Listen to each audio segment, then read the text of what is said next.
but trust me, it was fun. I also did quite a lot of other things, and if I had the chance to do them all again, I'd take it.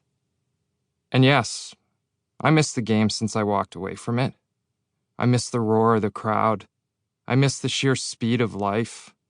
There are some days when I feel like nothing will ever be that good again. But those days are fewer and farther between now. So don't expect me to get nostalgic about how I miss hanging out with the guys in the dressing room. I met some great guys over the years, but I also wasted a lot of time on planes and buses with some truly boring people, and even more time playing by other people's rules. I don't miss that at all. I'm not 100% sure what motivated me. And you need plenty of motivation to be one of the fittest guys in one of the toughest leagues in the world. I do know one thing, though. If you tell me I can't do something, I can pretty much guarantee I'll do it. So thanks, by the way, to all the people who told me I'd never make it. Without you, it's entirely possible I might never have put in the hours of work it took to play in the NHL. Maybe you thought I didn't play the game the right way, but try to imagine having 20,000 people chanting your name after you've scored a goal, won a fight, or taken down the best guy on the other team, and then tell me you'd act any differently. On the other hand, I'd be almost as happy having 20,000 people absolutely hating me. Hello, Philadelphia. I'd much rather be hated than ignored. Sometimes getting a rise out of the crowd was a way to entertain myself. The NHL season is long, and there are some nights when it's hard to skate like nothing else matters. Because other things start to matter, and you can't win all 82 games. So sometimes I went out and turned the world upside down just to get through the game. Other guys took drugs. Once upon a time, the great Steve Yzerman told me that I should think about shutting up and just playing hockey. He said I had the talent, and that was good enough. And who wouldn't be flattered by having a Hall of Famer like Stevie Y tell you that?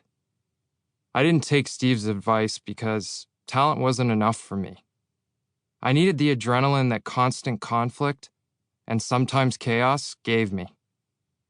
I went on a 13-season tear by playing the game by my own rules and learning more and more about who I was.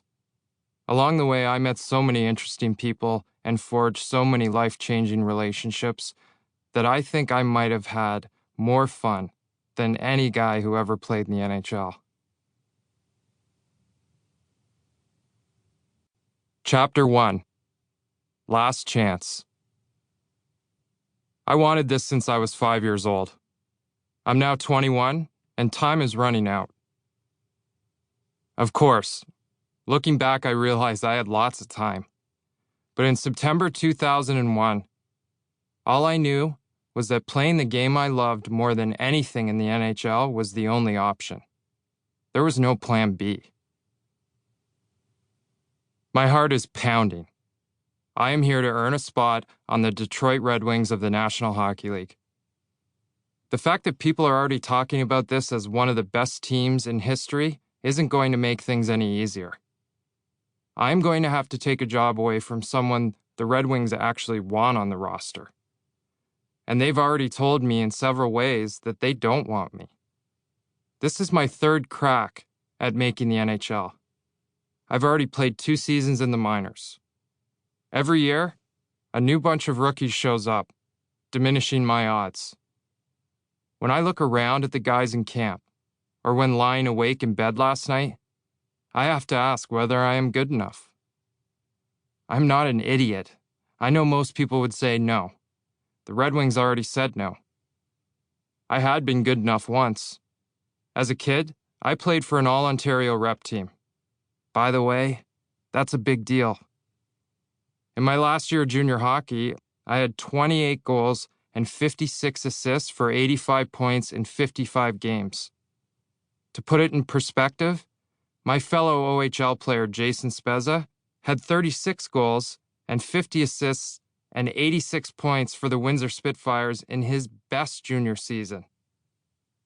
Spezza was chosen second overall in the first round.